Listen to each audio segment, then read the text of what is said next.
Prime Minister Benjamin Netanyahu's recent visit to Washington was shadowed by a palpable sense of urgency, reflecting the tumultuous state of Middle Eastern affairs. His meeting with U.S. Special Envoy Jason Greenblatt, alongside other top security officials, was an opportunity to address pressing issues. High on the agenda were the fragile ceasefire in Gaza, the looming Iranian nuclear threat, and the potential for normalization of ties with Saudi Arabia. The backdrop to these discussions was an atmosphere of heightened tension. The recent bombing in Manbij, Syria, served as a stark reminder of the region's volatility. While no group claimed responsibility, the incident highlighted the precarious security situation and the complexities of navigating alliances and rivalries in a region rife with conflict. Netanyahu's visit came at a time of significant internal pressure. His right-wing coalition partners have been pushing for a more aggressive stance against Hamas in Gaza. Public opinion, however, remains wary of renewed conflict, particularly before the release of all Israeli hostages held by the militant group. This delicate balancing act between domestic pressures and international diplomacy underscores the high stakes of Netanyahu's Washington visit. The Prime Minister's ability to navigate these competing demands will have profound implications for the future of Israel's security and its place in the region. Central to the discussions in Washington was the fragile ceasefire in Gaza. The recent agreement, brokered with Greenblatt's involvement, has brought a measure of calm to the region. However, the underlying tensions remain, and the situation could easily unravel. Netanyahu faces pressure from within his own government to resume military operations against Hamas. Hardline members of his coalition argue that the ceasefire only emboldens the militant group. They demand a more forceful response to rocket attacks and a tougher stance in negotiations. Public sentiment, however, tells a different story. Israelis, wearied by years of conflict, are desperate for a lasting peace.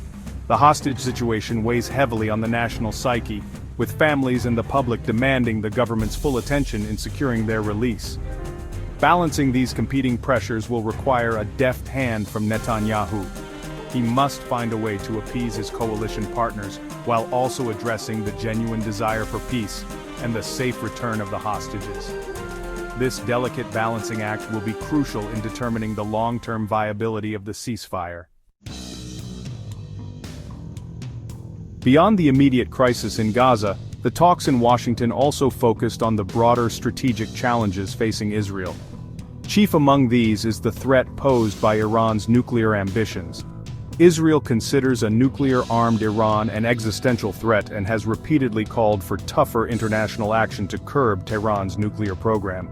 The US and Israel share a common goal in preventing Iran from acquiring nuclear weapons.